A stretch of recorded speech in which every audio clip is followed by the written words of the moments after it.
पढ़ लेते हैं।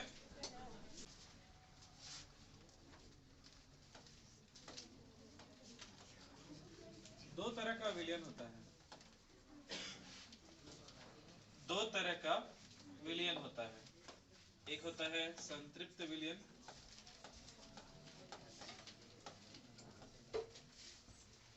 और एक होता है, सिर्फ शांति से सुनना इसको, दूसरा होता है असंतृप्त विलयन। एक है संतृप्त विलयन और एक है असंतृप्त विलयन। संतृप्त विलयन को इंग्लिश में बोलते हैं सैचुरेटेड सॉल्यूशन, असंतृप्त को बोलते हैं अनसैचुरेटेड सॉल्यूशन। समझते हैं दोनों को एक एक करके, संतृप्त विलयन को भी और किसको, असंतृप्त विलयन को। देखो, मान लिया जाए कि हमारे पास एक गिलास पानी है।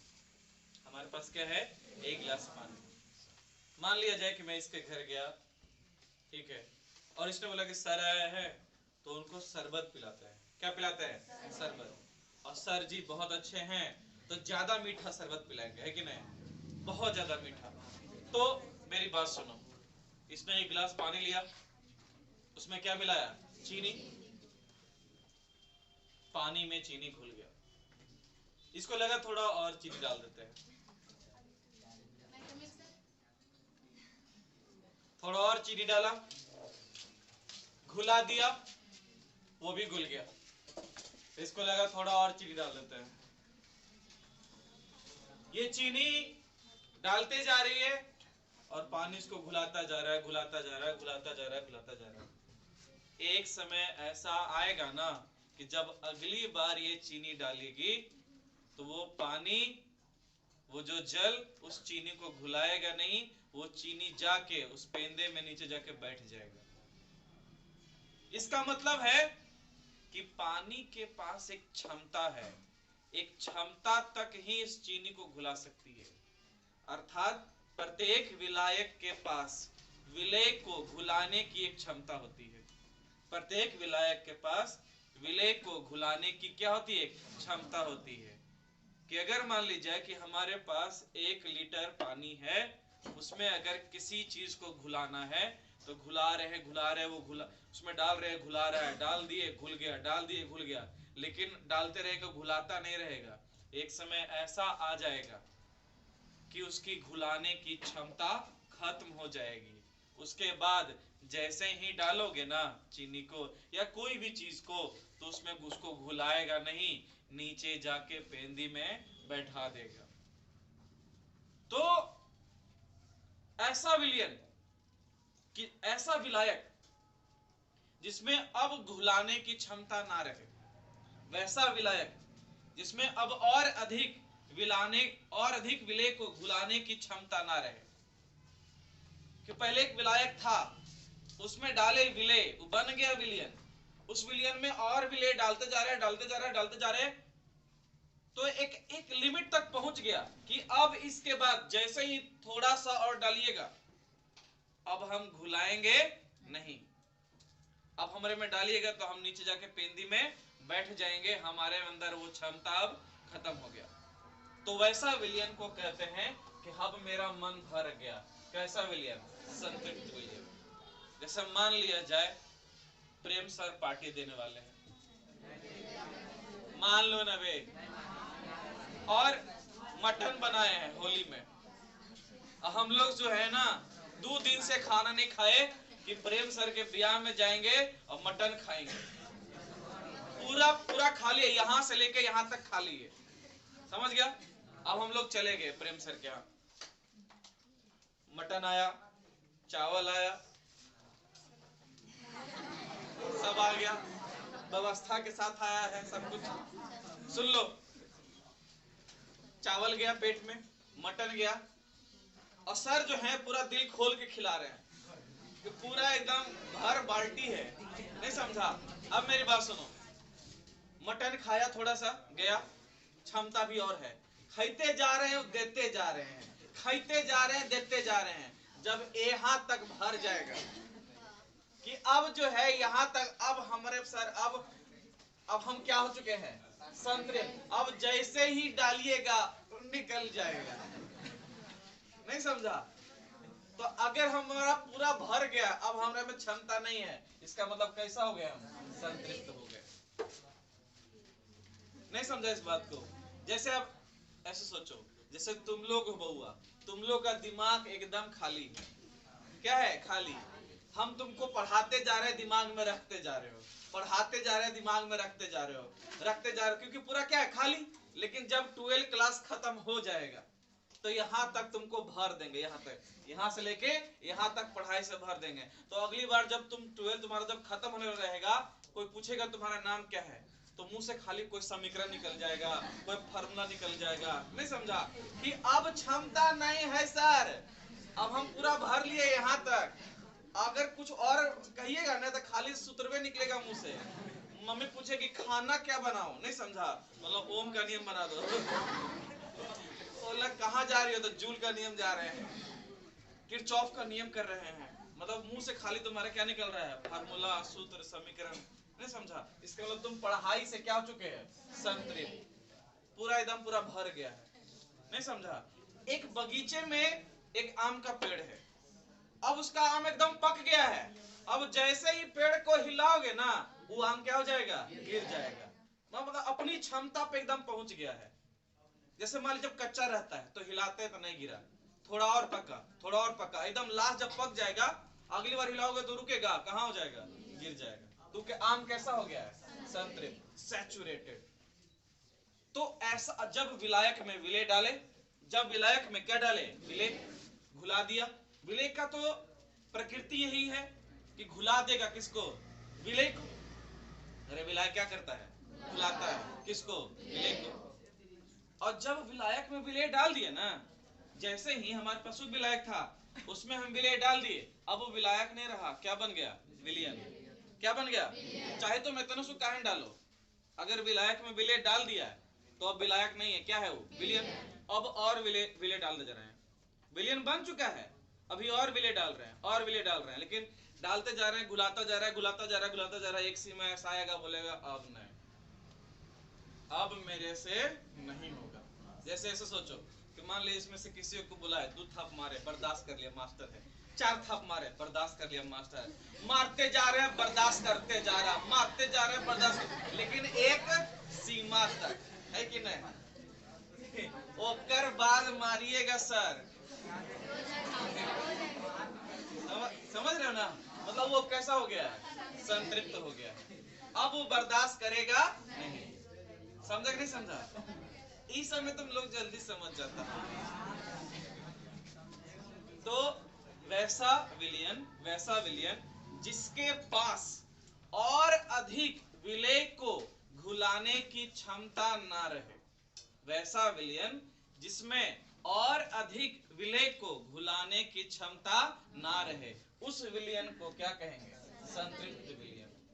अब एक और है, कैसा, असंतृप्त, कि अभी क्षमता भी और है। वैसा विलयन जिसमें विलेय को अभी घुलाने की क्षमता बची हुई है, मतलब ऐसा पेट जो अभी आधे भरा है, मतलब और इसके पास क्षमता है खाने का, तो कैसा पेट, असंतृप्त। कि मन नहीं, तो संतृप्त मतलब मन भर गया, असंतृप्त मतलब मन नहीं भरा। ऐसा आम जो पूरा पक्का, कभी आधा कच्चे है, आधा कच्चे है। वैसा लड़का जो पूरा पढ़ लिया कि आधा पढ़ा, आधा पढ़ा, अभी और क्षमता बाकी है, तो कैसा है, असंतृप्त। वैसा विलयन जिसमें भी और अधिक विलेय को घुलाने की क्षमता है, मतलब ऐसा पानी जरा में चीनी डाले हैं और शरबत बन गया, लेकिन अभी और चीनी को घुलाएगा और पास और क्षमता है। नहीं समझा? तो वैसा विलयन के क्या कहेंगे, असंतृप्त विलयन। नहीं समझा तुम लोग? किसका?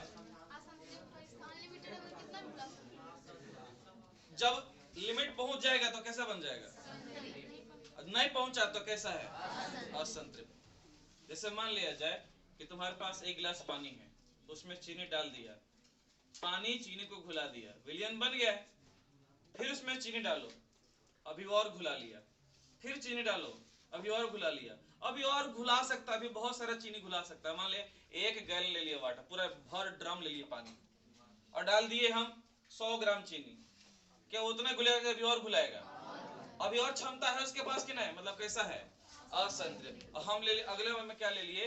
1 गिलास पानी ले लिए, उसमें डाल दिए हम 100 ग्राम चीनी, मान ली घुला दिया। 5 किलो चीनी घुला देगा 1 गिलास पानी? नहीं, उसका क्षमता जल्दी भर जाएगा। तो जब क्षमता भर जाएगा तो कैसा हो जाएगा? संतृप्त। और अगर क्षमता भी और है तो कैसा? असंतृप्त। जैसे तुमको आगे हम सवाल पूछने के लिए, 1 डंडा मारे, अभी और क्षमता है कि नहीं मार खाने का? है, इसका मतलब कैसा है? असंतृप्त। अगर तुमको 75 डंडा मार चुके हैं, 76वां डंडा में तुम विद्रोह कर देगा, धरना प्रदर्शन आंदोलन हो जाएगा, है कि नहीं? 112 नंबर पर डायल कर देगा, FIR हो जाएगा, है कि नहीं? सब बैठो बैठो, क्वेश्चन लिखो। संतृप्त विलयन किसे चुके हैं ना? क्वेश्चन है संतृप्त विलयन किसे कहते हैं? वैसा विलयन जिसमें उपस्थित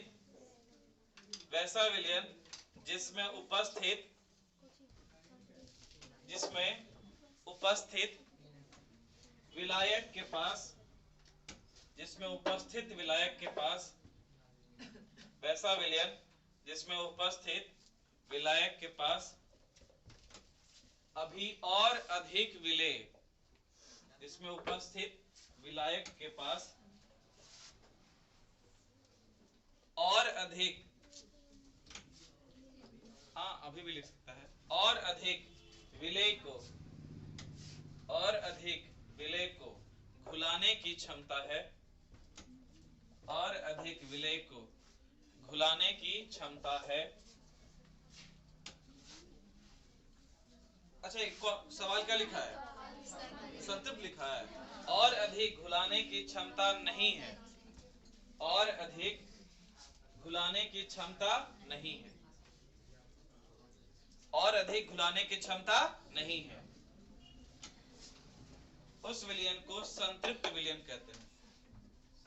उस विलयन को संतृप्त विलयन कहते हैं। उस विलयन को संतृप्त विलयन कहते हैं। वैसा विलयन जिसमें उपस्थित विलायक के पास अभी और अधिक विलेय को घुलाने की क्षमता नहीं है, वैसा विलयन को संतृप्त विलयन कहते हैं। असंतृप्त विलयन लिखे डैश दो, असंतृप्त विलयन लिखे डैश दो, असंतृप्त विलयन लिखकर डैश दो। बोलो, वैसा विलयन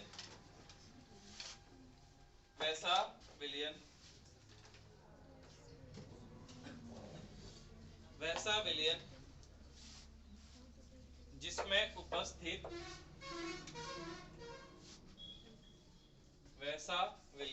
कैसा विलयन? वैसा विलयन जिसमें उपस्थित विलायक के पास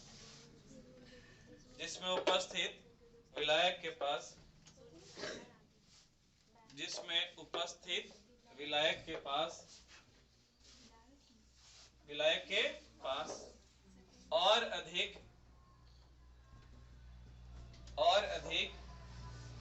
विलेय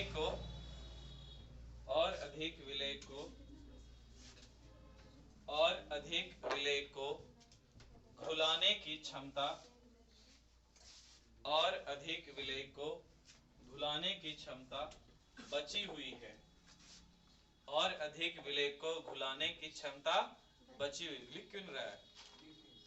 वेरी गुड। और अधिक विलेय को घुलाने की क्षमता बची हुई है, उसे असंतृप्त विलयन कहते हैं। उसे असंतृप्त विलयन कहते हैं।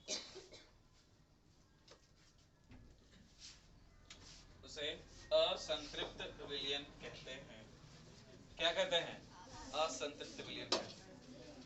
समझ गया ना दोनों? संतृप्त और क्या असंतृप्त। क्वेश्चन लिखो नेक्स्ट। विलेयता किसे कहते हैं? बात ना करो, मतलब बात नहीं करो। विलेयता किसे कहते हैं? इंग्लिश में इसको बोलते हैं सॉल्युबिलिटी। क्या बोला? मुंह से सुन रहा है ना? विलेयता किसे कहते हैं? वी लेकर ले, या कर य अता, विलेयता। इंग्लिश में बोलते हैं सॉल्युबिलिटी।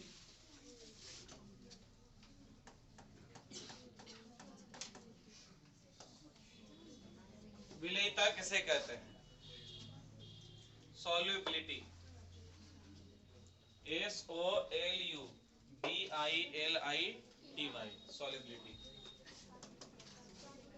ठीक है, ध्यान से सुनना। ए बउआ रे, ये कहता है सॉल्युबिलिटी क्या कहता है, सुनो ध्यान से। विलेयता क्या होता है सुनना, कि दिए गए तापमान पर, जब भी ऐसा कोई तुमको बात बोले ना, कह दे ऐसा कि दिए गए तापमान पर, या कह दे ऐसा निश्चित तापमान पर, या कैसा कह दे एक तापमान पर, तब समझना कि इस केस में तापमान नियत है। जब ऐसा कोई कह दे दिए गए तापमान पे, तब समझना कि तापमान नियत है। तापमान नियत है इसका मतलब क्या हुआ? तापमान बदलेगा नहीं, तापमान नहीं बदलेगा। जब भी कोई परिभाषा बनाया जाता है, या जब भी प्रयोगशाला में कोई एक्सपेरिमेंट होता है, तब ये सोच के किया जाता है, ये सोच के किया जाता है कि तापमान में परिवर्तन नहीं हो रहा है। क्योंकि तापमान में परिवर्तन जैसे ही कर दोगे ना, तो आयतन में क्या हो जाएगा? परिवर्तन हो जाएगा। पढ़ाया कि नहीं तुमको कि अगर तापमान में परिवर्तन कर दोगे तो आयतन में क्या हो जाएगा? परिवर्तन। तो कोई भी परिभाषा जो बनाता है वो चाहता है कि परिवर्तन ना हो, इसलिए कह देता है दिए गए ताप पे। इसका मतलब कह दिया कि जो परिभाषा तबे लागू होगा जब तापमान में कोई परिवर्तन नहीं होगा। अगर तापमान में परिवर्तन हो गया तो ये परिभाषा लागू नहीं होगा। ऐसा मान ले जाए कोई परिभाषा में कुछ बोल दिया और तुम सोच रहा है कि इसको यूज करेंगे घर में जाके, और घर में जाके यूज किया, वो परिभाषा नहीं अप्लाई हो रहा है, लेकिन वो लिखले है दिए गए तापमान पे, मतलब ओकर हिसाब से टेम्परेचर नहीं बदलना चाहिए। लेकिन हम लोग करेंगे अगर घर में, तो घर में टेम्परेचर नहीं बदलता रहता है। अभी कुछ है, सुबह कुछ रहेगा, शाम में कुछ रहेगा, दोपहर में कुछ रहेगा, हर घड़ी हर पल टेम्परेचर बदलता रहता है। Temperature is not constant, temperature always varying, there is always variation of temperature we can found. मतलब तापमान में हमेशा बदलाव होता रहता है, कभी 20 डिग्री, कभी 30 डिग्री, कभी 40, कभी 50। लेकिन ये कह रहा है, अभी परिभाषा ये है, तो ये अपना कह रहा है कि दिए गए तापमान पे, it means that temperature is constant. ये कह रहा है दिए गए तापमान में, मतलब तापमान नियत है, तापमान बदल नहीं रहा है। तो दिए गए तापमान पे यदि हमारे पास है 100 ग्राम शुद्ध विलायक, 100 ग्राम शुद्ध विलायक। एक विलायक, जब भी तुमसे कोई पूछे कहेगा ना कि एक शुद्ध विलायक का नाम लो, तो सीधे तुम झट से बोल देना जल। कौन? जल, वो वाटर है ना। नीर, नाम सुना? नीर, सुधा, सरिता, सब एक ही चीज है। कौन? जल। पर्यायवाची सब पढ़ा होगा यार हिंदी में। तो अगर 100 ग्राम विलायक है, कितना ग्राम विलायक है? 100 ग्राम विलायक, विलायक है। तुम खड़ी हो बालिका, अगर हमारे पास विलायक है और उसको बनाना है विलियन, उसमें क्या ऐसा चीज डाल दूं कि विलायक से वो विलियन बन जाएगा? विलेय डालेंगे। क्या डालेंगे? विलेय। बैठो। यदि हमारे पास 100 ग्राम विलायक है, कितना ग्राम विलायक? 100 ग्राम विलायक। हमको विलियन बनाना है। क्या बनाना है? विलियन। लेकिन कैसा विलियन? संतृप्त विलियन बनाना है। विलियन तो बनाना है, विलायक से विलियन तो बनाना है, लेकिन कैसा वाला? संतृप्त वाला। अब देखो, अभी संतृप्त आया, अगर इसको पहले पढ़ा देता तो तुम मेरे से पूछता सर ये संतृप्त विलियन क्या होता है। अब तुम नहीं पूछेगा क्योंकि पहले हम पढ़ा दिए क्या? संतृप्त विलियन। कि दिए गए तापमान पे यदि 100 ग्राम विलायक को संतृप्त विलियन बनाना है, तो विलियन बनाना है तो क्या चाहिए? विलेय। विलायक से विलियन बनाना है, भले विलियन संतृप्त बनेगा, लेकिन हमको विलायक से अगर विलियन बनाना है तो विलायक में डालना पड़ेगा क्या? विलेय डालना पड़ेगा। तो जितना विलय डालना पड़ेगा किसमें, विलायक में, क्या बनाने के लिए, कैसा विलयन, संतृप्त विलयन, उस विलय की मात्रा को, उस विलय की मात्रा को। कहां गया, ये तो था, क्या नाम था उसका जी, उस विलय की मात्रा को क्या कहते हैं, विलयता कहते हैं। दिए गए तापमान पे 100 ग्राम शुद्ध विलायक को, शुद्ध विलायक में या शुद्ध विलायक को क्या बनाने के लिए, संतृप्त विलयन बनाने के लिए जितना आवश्यकता होगी, किसकी मात्रा को, विलय की मात्रा को, उस विलय की मात्रा को क्या कहेंगे, विलयता। इंग्लिश में बोलते हैं सॉल्युबिलिटी। कि at constant temperature the amount of solute required for a pure solvent to make saturated solution, that amount of solute is called solubility. Did you understand? Yeah.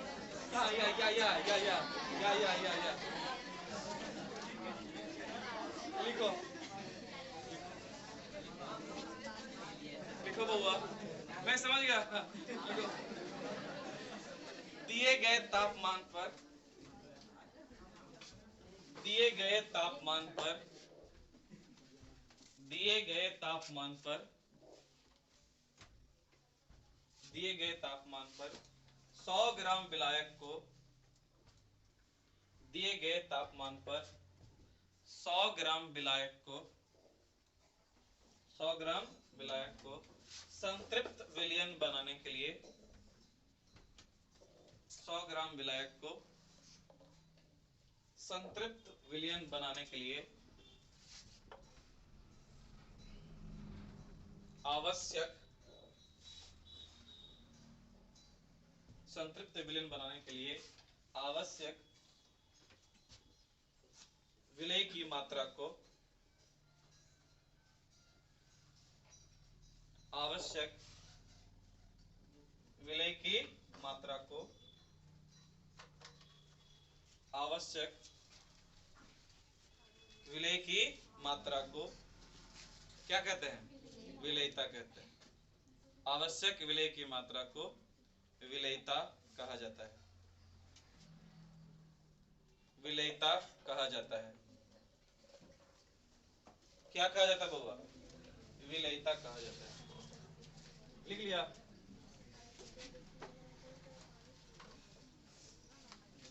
लिख लिया ना, चलो ठीक है, आगे बढ़ते हैं। क्वेश्चन लिखो, तनु विलयन और सांद्र विलयन किसे कहते हैं। क्वेश्चन लिखो, तनु विलयन एवं सांद्र विलयन किसे कहते हैं। तनु विलयन और सांद्र विलयन किसे कहते हैं। तनु विलयन और कौन विलयन, सांद्र विलयन किसे कहते हैं। इंग्लिश में इसको लिखते हैं डाइल्यूट सॉल्यूशन और concentrated solution, and concentrated solution.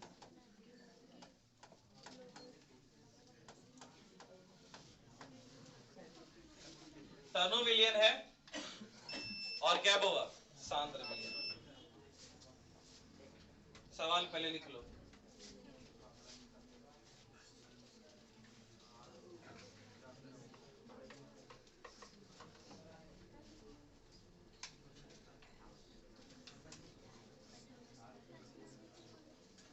तनु विलयन और कौन विलयन, सांद्र विलयन। लिख लिया, ठीक है। समझने की कोशिश करते हैं, सुनो। दो प्रकार का विलयन होता है बाबा, एक होता है तनु विलयन और एक होता है किसका विलयन, सांद्र विलयन।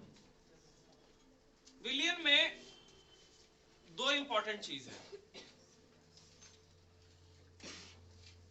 शरबत अगर तुमने बनाया है तो उसके लिए दो इंपॉर्टेंट चीज है, पानी और चीनी। उसी प्रकार विलयन में दो चीज इंपॉर्टेंट है, एक विलायक और एक विलेय, एक विलायक और क्या विलेय। अगर ऐसा विलयन जिसमें विलायक की मात्रा बहुत ज्यादा रहे, विलेय से बहुत ज्यादा रहे विलायक की मात्रा, विलायक बहुत बहुत बहुत बहुत ज्यादा रहे और विलेय बहुत कम रहे, तब वैसा विलयन को कहते हैं तनु विलयन। क्या कहते हैं? तनु विलयन। और वैसा विलयन जिसमें विलायक और विलेय के बीच में मात्रा में ज्यादा अंतर न हो, 19-20 का फर्क हो। कितना का फर्क हो?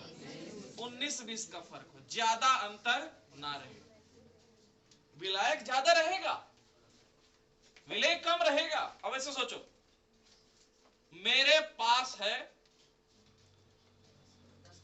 10,000 करोड़ रुपया, समझ रहे? किसी को बताना नहीं सब, ठीक है? और ए भाई हो, मेरे पास इनकम टैक्स वाला आ जाएगा, आप सुनो। और तुम लोग के पास 20 रुपया, क्या रुपया? 20 रुपया। अच्छा, दोनों को घटा देंगे तो कितना होगा? कोई फर्क पड़ेगा घटाने से? क्या यहाँ पे 19-20 का फर्क है? बहुत बड़ा फर्क है। इसका मतलब अगर मैं विलायक तुम विलेय, सुनो, अगर मेरे पास 10,000 करोड़ रुपया और तुम्हारे पास 20 रुपया, तो ये फर्क बहुत बड़ा है, ये अंतर बहुत बड़ा है। अगर मैं विलायक जो 10,000 करोड़ है और तुम 20, जो छोटा है विलेय है, तो यहाँ पे विलेय की मात्रा बहुत ज्यादा कि बहुत ज्यादा? बहुत ज्यादा। और विलेय क्या है? कम नहीं, बहुत कम, इतना कम कि नगण्य माना जा रहा है, एकदम नगण्य। समझा कि नहीं समझा? तो ऐसा विलयन लेकिन बनेगा, विलयन तो बनेगा, क्योंकि विलयन को बनाने के लिए कितना चीज चाहिए? 2 चीज, विलायक और विलेय। विलायक चाहिए और विलेय। विलायक है भले 10,000 करोड़ है, विलेय भी है, क्या रुपया? 20 रुपया, लेकिन है तो ऐसा विलयन को कहेंगे कौन विलयन? तनु विलयन। लेकिन अगर ऐसा रहे 19-20 का फर्क रहे कि मेरे पास 500 रुपया और तुम्हारे पास 400 रुपया है कि नहीं, कितना का अंतर है? मात्र 100 का। लेकिन हम ज्यादा हैं, तुम कम हो, लेकिन ज्यादा का कमी नहीं है। मतलब विलायक ज्यादा रहे, विलेय कम रहे, लेकिन ज्यादा का फर्क ना रहे, तो उसको कैसा कहेंगे? सांद्र विलयन। कैसा विलयन? सांद्र विलयन। जैसे ऐसा, जी सुनो, कुंभ का मेला लगा हुआ है कि नहीं? गंगा नदी, यमुना नदी और सरस्वती नदी तीनों मिला के कई बोतल होगा पानी? हा?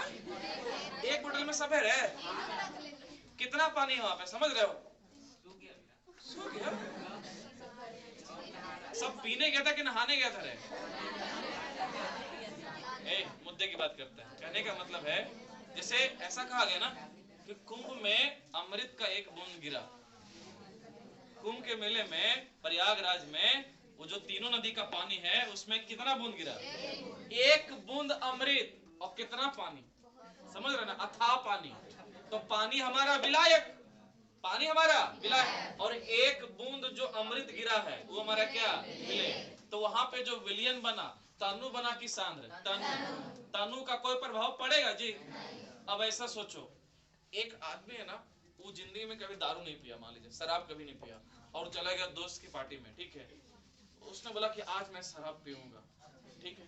तो उसको सब लोग ले गया, तो उसने कहा ना कि मैं ज्यादा नहीं पीऊंगा, शुरुआत करूंगा ना, तो मुझे ना इतना देना, कितना देना? इतना, और 1 बाल्टी पानी देना। 1 बाल्टी पानी में उसने 1 बूंद दारू डाल दिया। बोले आज मैं पी के भंड हो जाऊंगा, आज मुझे कोई नहीं रोक सकता, आज मैं अपने दोस्त की शादी में पीऊंगा और नाचूंगा। 1 बाल्टी पानी लाओ, उसमें 1 बूंद डाल दिया। बोले ये क्या कर रहा है ये? ऐसे में तो ये पागल हो जाएगा बे, ऐसे कौन पीता है? समझ रहा है? उसने विलयन बनाया, कैसा विलयन बनाया?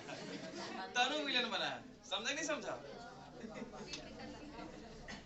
जैसे तुम लोग यहाँ आया, ठीक है, पढ़ने के लिए आया, क्या करने के लिए आया? पढ़ने के लिए तो आया, मैं बोला बस एक बूंद डालूंगा, एक बूंद डालूंगा पढ़ाई, पूरे घंटे भर बकवास करता रहूंगा, पढ़ाई कितना दूंगा, एक बूंद। कैसा विलेन बनेगा, तनु बनेगा। लेकिन अगर ऐसा रहे पूरा पियक्कड़ रहे, एकदम पूरा एकदम पूरा पियक्कड़ एकदम, नहीं समझा, अगर वो ला बोतल ला,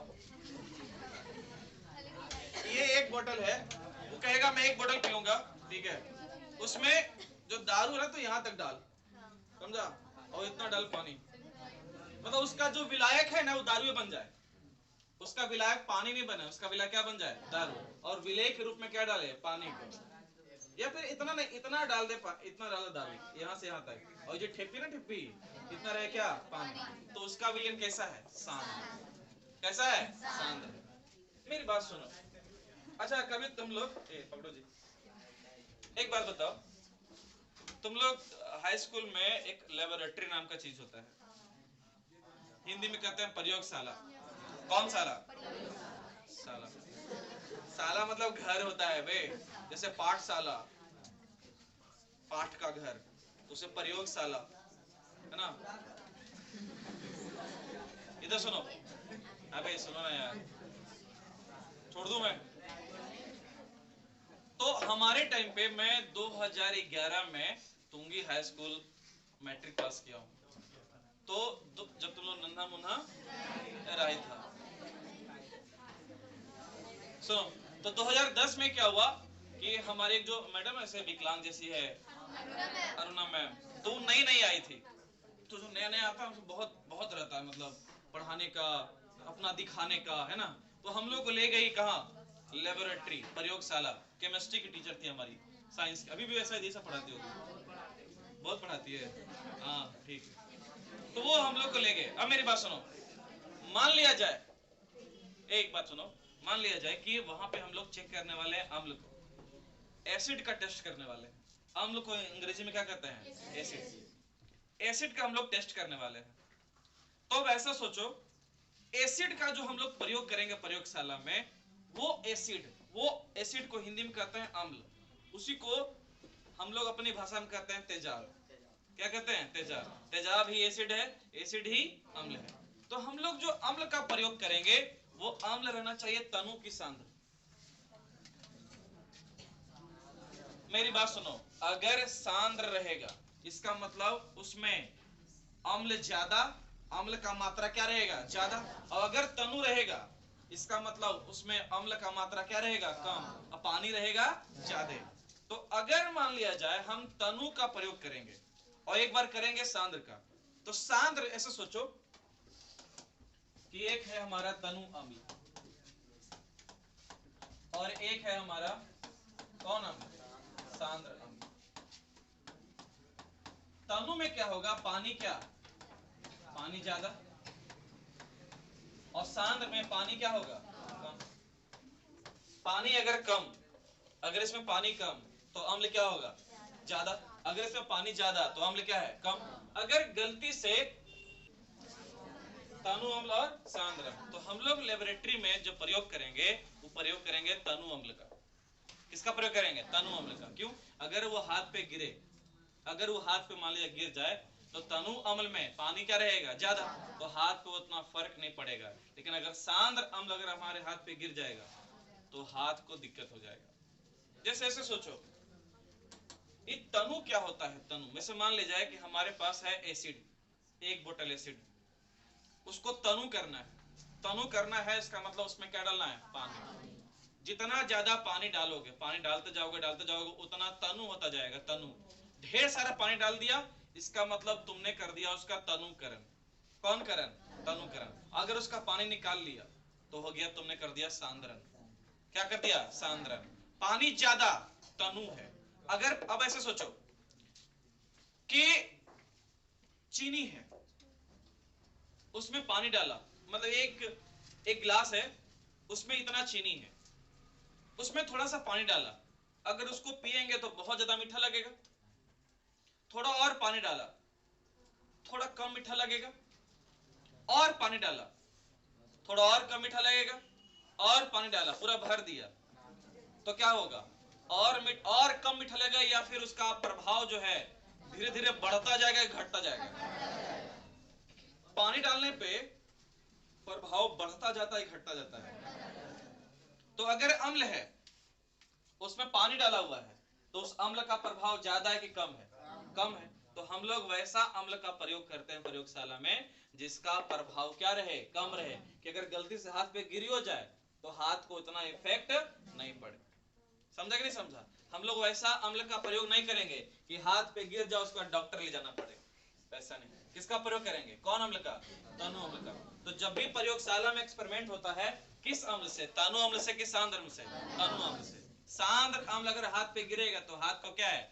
दिक्कत है। लेकिन सांद्र दिक्कत नहीं है तनु से। किससे दिक्कत है? सांद्र से। तनु में क्यों दिक्कत नहीं है? क्योंकि क्या ज्यादा है? पानी। सांद्र से क्यों दिक्कत है? क्योंकि अम्ल और पानी में मात्र 19-20 का ही फर्क है। समझा कि नहीं समझा? लेकिन हम लोग पढ़ेंगे विलयन। लिखो, तनु विलयन और सांद्र विलयन। लिखो, वैसा विलयन, रुके हुए हैं यार। लिखो, वैसा विलयन जिसमें विलायक की सांद्रता, वैसा विलयन जिसमें विलायक की सांद्रता विलेय की अपेक्षा, वैसा विलयन जिसमें विलायक की सांद्रता, जिसमें किसकी सांद्रता? विलायक की सांद्रता विलेय की अपेक्षा बहुत अधिक होती है, उसे तनु विलयन कहते हैं। उसे तनु विलयन कहते हैं। उसे तनु विलयन कहते हैं। कौन नु? तनु। उसे तनु विलयन कहते हैं।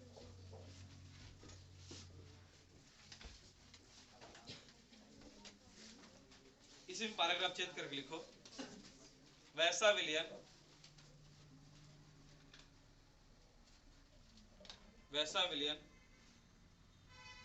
जिसमें विलायक की सांद्रता विलेय की अपेक्षा बहुत अधिक नहीं होती है,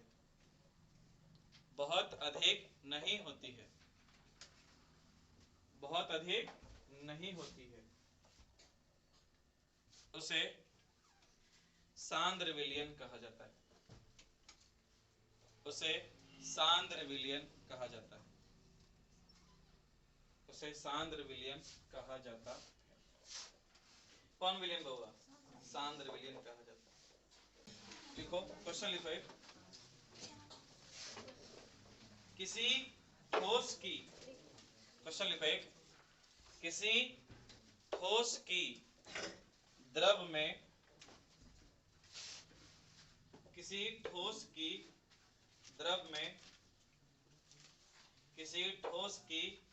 द्रव में विलेयता को, किसी ठोस की द्रव में विलेयता को प्रभावित करने वाले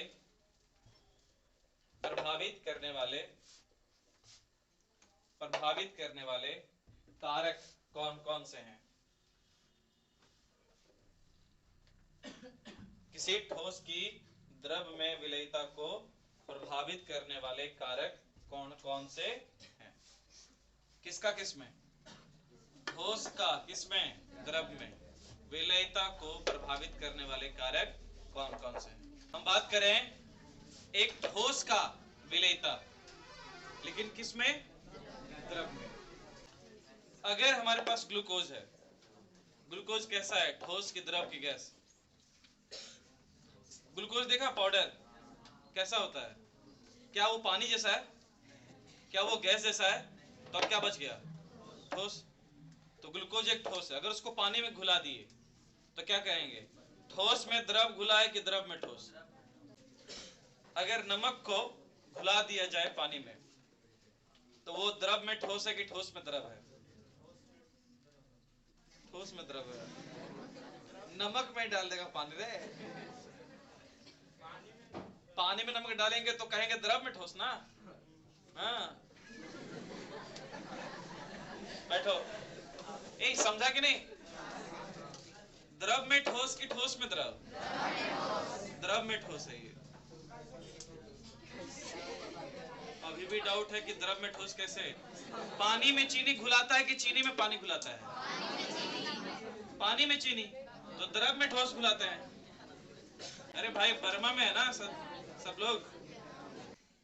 तो अगर हम ठोस को घुलाना चाहते हैं द्रव में, मतलब किसी ठोस की विलयता होने वाली है, घुलने वाला है द्रव में, तो उसको कौन कौन चीज प्रभावित करेगा? क्या क्या ऐसा चीज है कि उसको उस पे इफेक्ट डाल सकता है? कारक का मतलब समझो। अब ऐसे सोचो, पानी में अगर हम चीनी डाल दिए या नमक डाल दिए, पानी में नमक डाल दिए तो वो घुल गया। लेकिन पानी में अगर कंकड़ पत्थर डाल देते हैं तो क्या वो घुलता है? इसका मतलब पानी क्या है ना, किसी को घुलाता है और किसी को नहीं घुलाता है, ऐसा भी होता है। इसका मतलब है कि कोई ना कोई पानी को प्रभावित कर रहा है कि तुम इसको घुलाओ, इसको नहीं घुला। हमको वो सब जानना है कि कौन कौन प्रभावित कर सकता है, कि जल में किसी ठोस को घुलाना कौन कौन प्रभावित करेगा। तो जब भी ऐसा कोई सवाल रहे कि प्रभावित करने वाले कारक कौन कौन से हैं, तो एक लाइन हम लोग खुद से लिखते हैं, कौन कारक? निम्नलिखित कारक लिखो। किसी ठोस की द्रव में विलयता को प्रभावित करने वाले कारक निम्नलिखित हैं। किसी ठोस की द्रव में विलयता को प्रभावित करने वाले कारक निम्नलिखित हैं।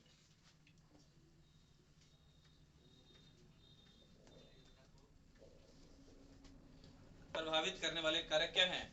निम्नलिखित है। लिखो पहला। कौन ला? पहला। देखो पहला में विलय तथा विलायक की प्रकृति।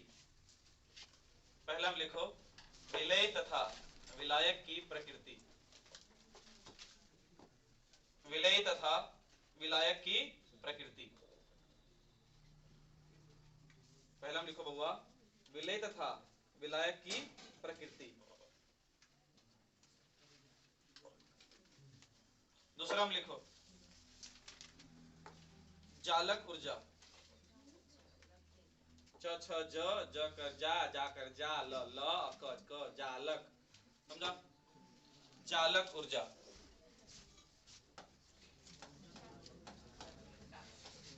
कौन ऊर्जा? जालक ऊर्जा। तीसरा लिखो जल योजन ऊर्जा। जल जल योग कर यो नहीं होता, यो हनी सिंह यो अच्छा अच्छा जल योजन। जल योजन ऊर्जा। जल योजन ऊर्जा। फिर लिखो चौथा तापमान। चौथा लिखो तापमान। चौथा लिखो क्या बुआ? तापमान। और पचमा लिखो दाब। पचमा लिखो दाब। दाब इंग्लिश में क्या बोलते हैं? प्रेशर।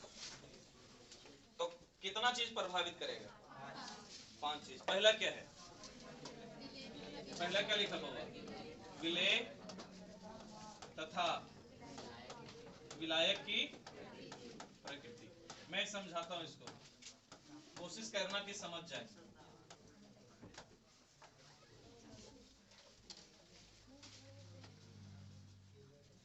विलय तथा विलायक की प्रकृति। सुनो मेरी बात, ये जो विलय होता है बउआ या विलायक जो होता है 2 प्रकार के। ये जो विलय होता है या विलायक होता है कै प्रकार के? 2 प्रकार। एक होता है ध्रुवीय और एक होता है अध्रुवीय। एक होता है ध्रुवीय, एक होता है ध्रुवीय पदार्थ, एक होता है अध्रुवीय पदार्थ। ध्रुवीय पदार्थ को इंग्लिश में कहते हैं पोलर, पोलर सब्सटेंस। और अध्रुवीय को कहते हैं नॉन पोलर।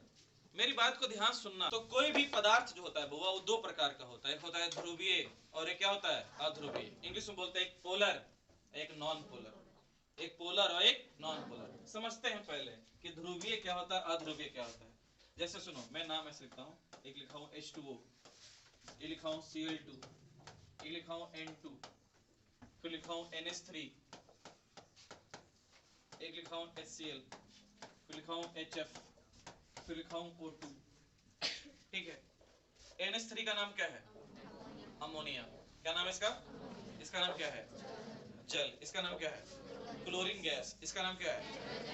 Nitrogen gas. इसका नाम क्या है? हाइड्रोक्लोरिक अम्ल। और ये क्या है?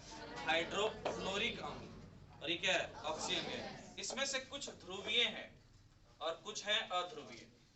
इसमें से कुछ ध्रुवीय हैं और कुछ क्या है? अध्रुवीय।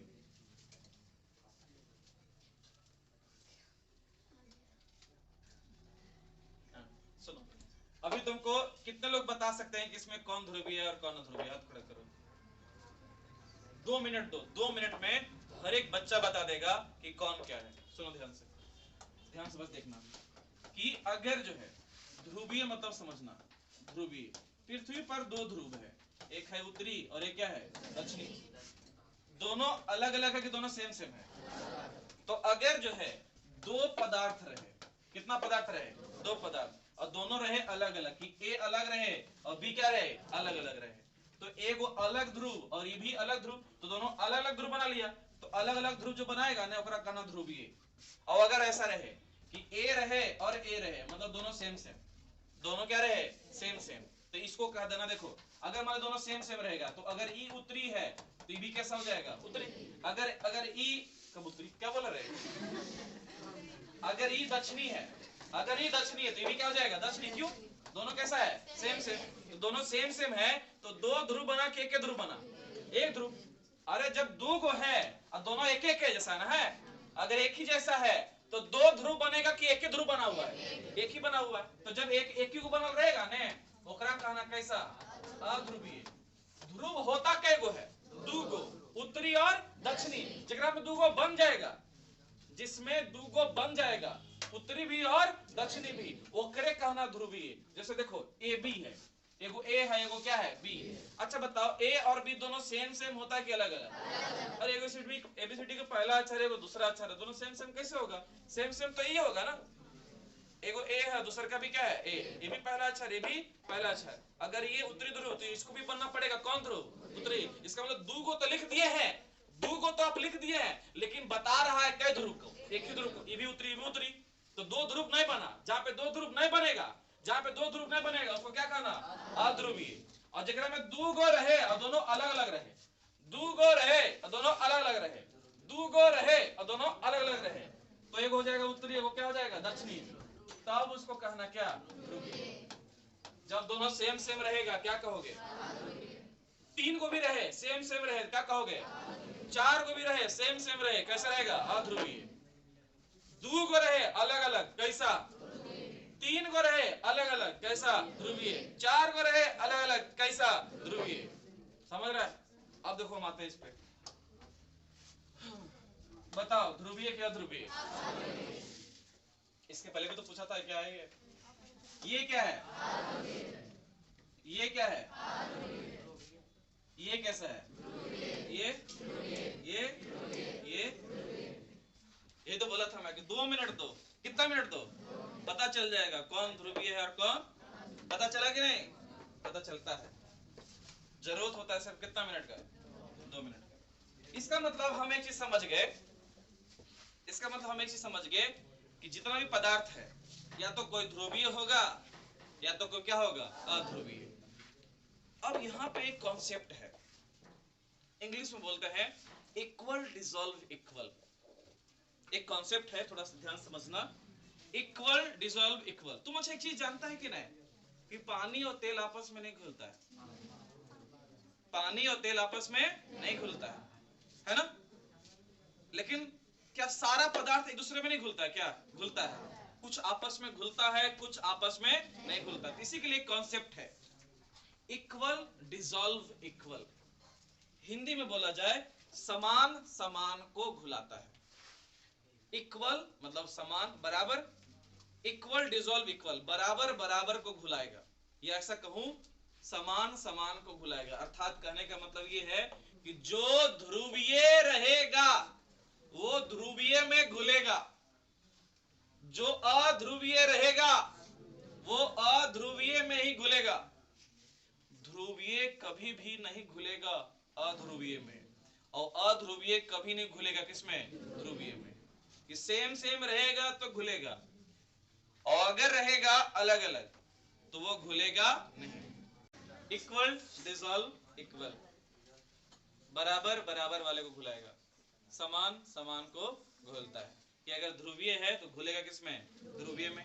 अध्रुवीय घुलेगा किसमें? अध्रुवीय में। जैसे ना होता है कि ई जात का ब्याह यह जात में होगा, ई जात का ब्याह ये जात में होगा, ई जात का ब्याह उस जात में नहीं होगा। पहला वाला लिख के डैश दो, विलय तथा विलायक की प्रकृति लिख के डैश दो। पहला वाला लिख के डैश दो, विलय तथा विलायक की प्रकृति लिख कर डैश दो। विलय तथा विलायक की प्रकृति लिख के डैश दो। इधर इसमें समान समान को घुलाता है। इंग्लिश में इसको क्या बोलते हैं? इंग्लिश में इसको क्या बोलते हैं? Equal dissolve equal. लिखो, समान समान को घुलाता है, अर्थात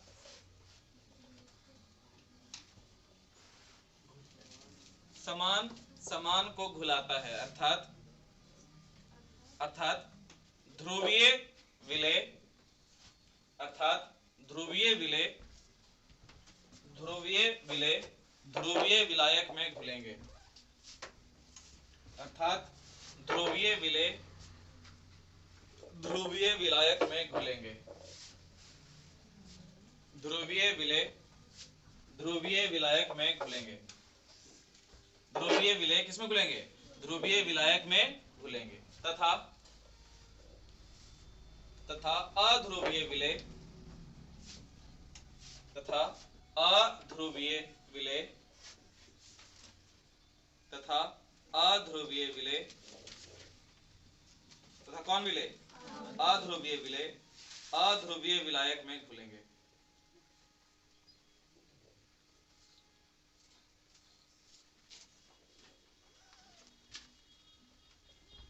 तथा अध्रुवीय विलय कौन विलय?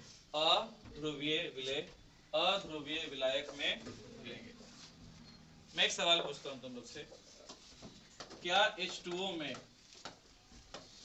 NH3 घुलेगा कि नहीं? ये भी है ध्रुवीय, ये भी कैसा है? ध्रुवीय। घुल जाएगा। लिख देना उदाहरण, देखो उदाहरण, H2O में NH3 घुलेगा, जबकि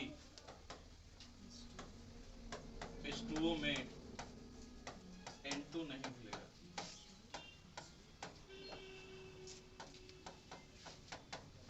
H2O में NH3 घुलेगा कि नहीं घुलेगा? घुलेगा। H2O में NH3 घुलेगा, जबकि H2O में N2 नहीं घुलेगा।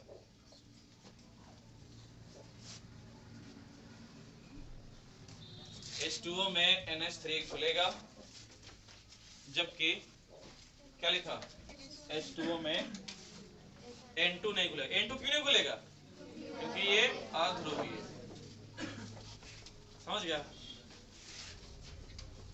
ठीक है, आगे बढ़ते हैं। लिख लिया इसको ना? लिखो अगला, चालक ऊर्जा। चालक ऊर्जा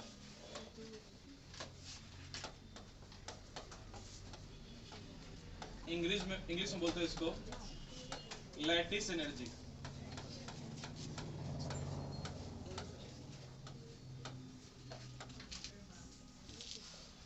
चालक ऊर्जा या कौन energy? Lattice energy.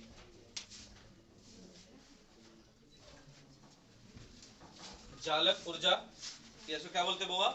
Lattice energy.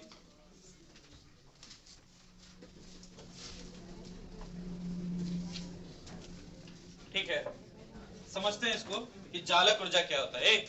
ध्यान सुनो, तुम लोग आयनिक यौगिक का नाम सुने हो? आयनिक यौगिक, यौगिक का नाम सुना? यौगिक का नाम सुना हो? वैसा यौगिक जिसमें आयनिक बंधन रहे उस यौगिक को कहेंगे। कौन यौगिक? आयनिक यौगिक। तुम लोग सहसंयोजक यौगिक का नाम सुने हो? वैसा यौगिक जिसमें सहसंयोजन बंधन रहे उसको क्या कहेंगे? सहसंयोजक यौगिक। हाइड्रोजन बंधन यौगिक समझते हो? वैसा यौगिक जिसमें हाइड्रोजन बंधन रहे उसको हाइड्रोजन बंधन यौगिक कहते हैं। तुम लोग उप सहसंयोजन यौगिक समझते हो? हाँ, वैसा यौगिक जिसमें उप सहसंयोजन बंधन रहे उसको तुम लोग रॉकी सर का स्टूडेंट समझते हो? वैसा स्टूडेंट जो रॉकी सर से पढ़ता है उसको रॉकी सर का स्टूडेंट कहते हैं।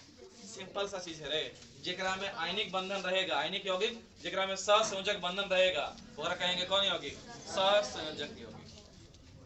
अब आयनिक यौगिक के बारे में अगर बात करें, जैसे एक नाम लेता हूं मैं NaCl।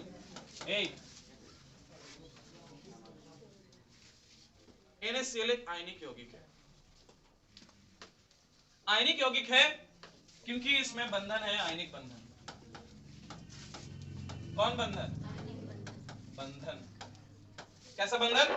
आयनिक बंधन। तुमसे पूछेगा सर आयनिक बंधन क्या होता है, तो बोलना आयन से जो मिलके बनेगा बंधन उसको क्या कहेंगे? आयनिक बंधन। आयन से जो बंधन बनता है उसको क्या बोलते हैं? आयनिक बंधन। फिर तुम पूछोगे कि सर आयन क्या होता है, तो जब कोई परमाणु इलेक्ट्रॉन का त्याग करे या इलेक्ट्रॉन को ग्रहण करे, जब कोई परमाणु इलेक्ट्रॉन का त्याग करे या इलेक्ट्रॉन को ग्रहण करे तब वो आयन बनता है। जब त्याग करता है तो बनता है धन आयन, क्योंकि उसके माथे पर आता है प्लस आवेश। जब ग्रहण करता है तो उसके माथे पर आता है कैसा? माइनस आवेश। तो क्या बन जाता है? ऋण आयन। क्या बन जाता है? ऋण आयन।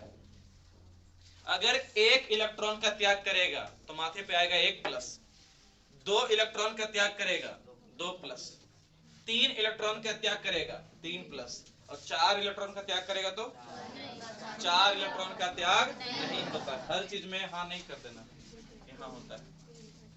एक इलेक्ट्रॉन का ग्रहण करेंगे तो माथे पर 1 माइनस, 2 इलेक्ट्रॉन को ग्रहण करेंगे तो माथे पर क्या? माइनस, और जब 3 इलेक्ट्रॉन को ग्रहण करेंगे तब 3 माइनस होता है, और जब 4 इलेक्ट्रॉन को ग्रहण करेंगे तो तब ये नहीं होता। ना 4 इलेक्ट्रॉन का त्याग होगा ना 4 इलेक्ट्रॉन का ग्रहण होगा।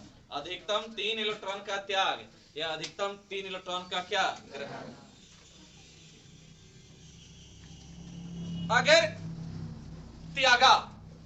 अगर त्यागी है, त्याग दिया, अगर त्यागा है तो कैसा आयन बनेगा? धन आयन के ऋण आयन?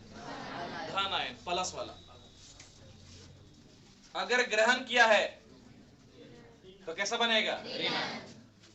तो एग्जांपल लेते हैं कि हमारे पास है NaCl। Na का परमाणु संख्या 11, 2, 8, कितना? 1। इसको अपने अंतिम कक्षा में 8 चाहिए।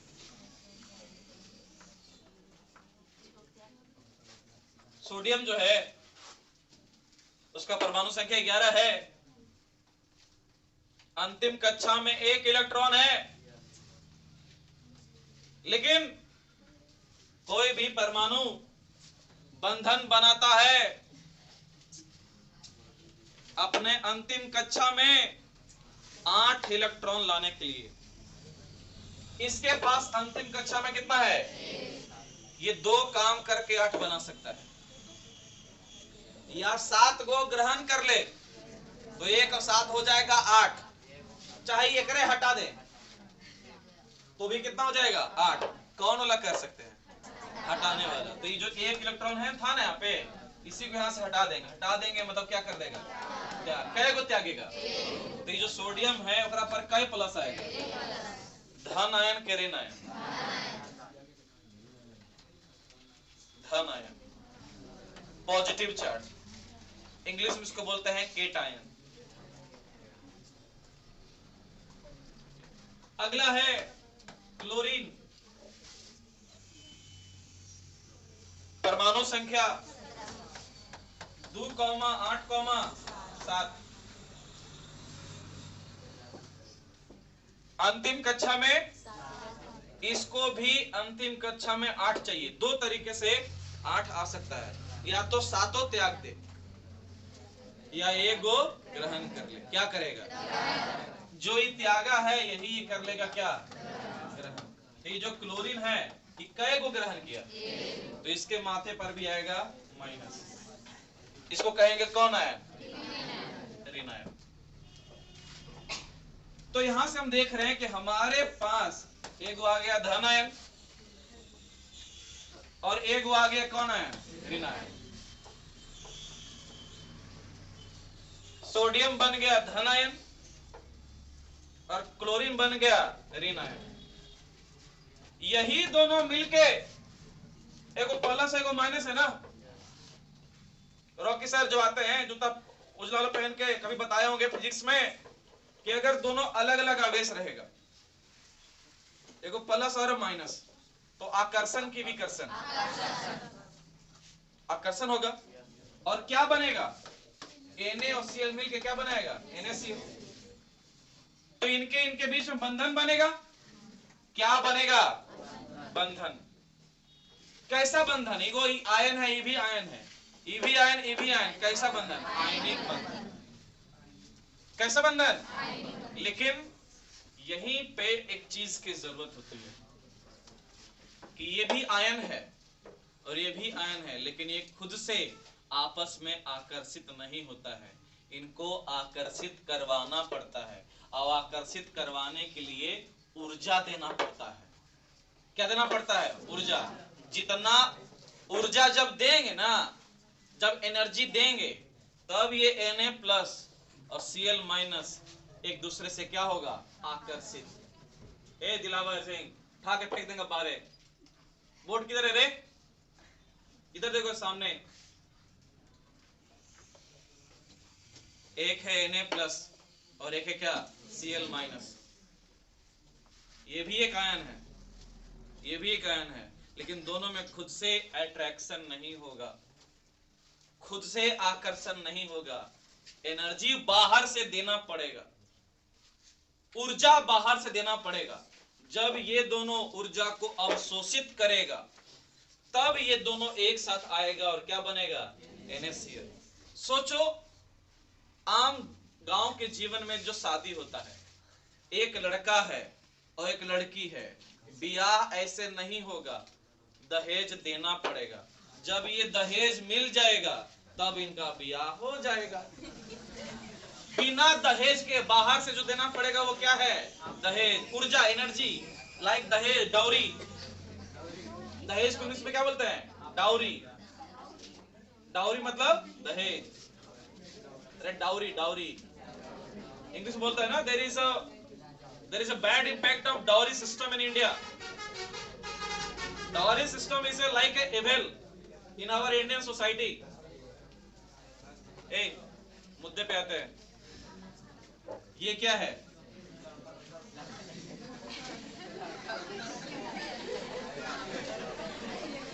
कितना देर से आयन आयन पढ़ाए हैं वो याद नहीं है। एक बार खाली बोला है वो लड़का है वो लड़की है, तुरंत याद हो गया।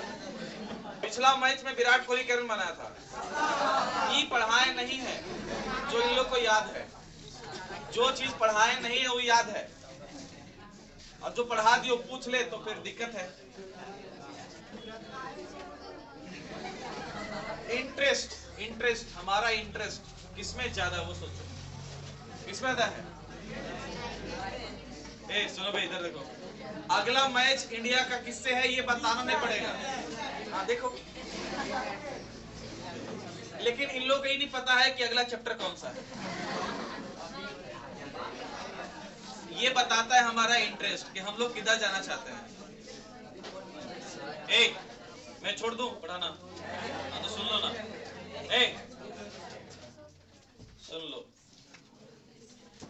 तो ये भी एक आयन है, ये धन आयन और ये क्या? ऋण आयन। लेकिन इनको आपस में मिलकर एक यौगिक बनाना, आयनीय यौगिक बनाना है, तो इनको बाहर से देना पड़ेगा एक्सटर्नल एनर्जी, बाहरी ऊर्जा, बाह्य ऊर्जा। उसी ऊर्जा को कहेंगे कौन ऊर्जा? चालक ऊर्जा। कौन ऊर्जा? चालक ऊर्जा, लैटिस एनर्जी। अब सोचो, ऊर्जा जब ये दिए तब हुआ अभिक्रिया, ऊर्जा जब दिए तब हुआ अभिक्रिया। ऊर्जा जब दिए ना सर तब हुआ अभिक्रिया, ऐसे विक्रिया नहीं होता। सर दहेज दिए ना तब ब्याह हुआ, वरना ब्याह नहीं होता। ऊर्जा जब दिए तब अभिक्रिया हुआ। मेरा एक सवाल है यहाँ पे, तुम खड़ा हो मनीष, वैसी अभिक्रिया जिसको अभिक्रिया को होने के लिए ऊर्जा देना पड़ता है, उस अभिक्रिया को क्या कहते हैं? कोई बोलेगा तो मैं मुंह तोड़ दूंगा उसका।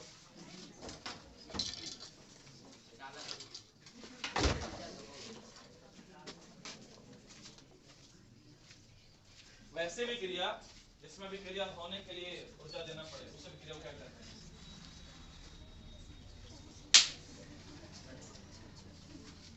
तुम खड़ा हो जी। वैसे विक्रिया जिसमें विक्रिया होने के लिए ऊर्जा देना पड़े, क्या कहते हैं उसको?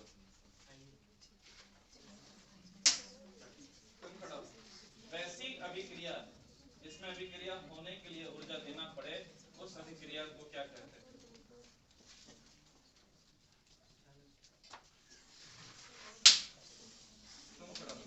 वैसी विक्रिया जिसमें विक्रिया होने के लिए ऊर्जा देना पड़े, वेरी गुड, ऊष्माशोषी अभिक्रिया।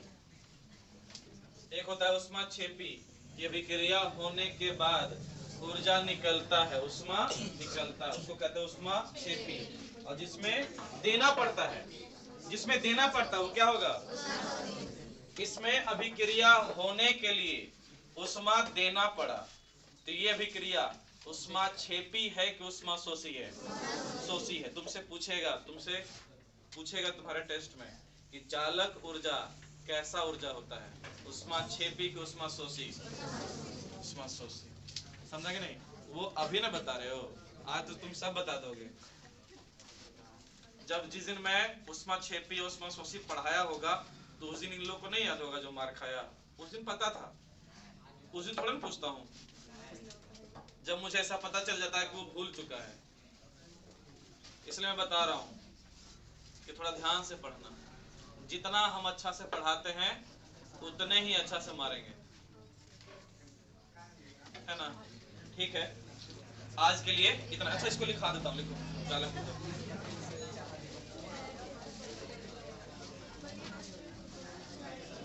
लिखो। हाँ बोलता हूँ, लिखो। एक मोल आयन के क्रिस्टल से, एक मोल आयन के क्रिस्टल से, एक मोल आयन के क्रिस्टल से, कौन ऊर्जा पढ़ रहे बाबा? चालक ऊर्जा। एक मोल आयन के क्रिस्टल से, क्रिस्टल मतलब कण जैसा होता है। एक मोल आयन के क्रिस्टल से आयनिक यौगिक बनाने के लिए, एक मोल क्रिस्टल आयन के क्रिस्टल से आयनिक यौगिक बनाने के लिए, आयनिक यौगिक बनाने के लिए आवश्यक ऊर्जा की मात्रा को, आवश्यक ऊर्जा की मात्रा को, कौन जा? ऊर्जा। आवश्यक ऊर्जा की मात्रा को, आवश्यक ऊर्जा की मात्रा को जालक ऊर्जा कहा जाता है। आवश्यक ऊर्जा की मात्रा को जालक ऊर्जा कहा जाता है। आवश्यक ऊर्जा की मात्रा को जालक ऊर्जा कहा जाता है। ठीक है, आज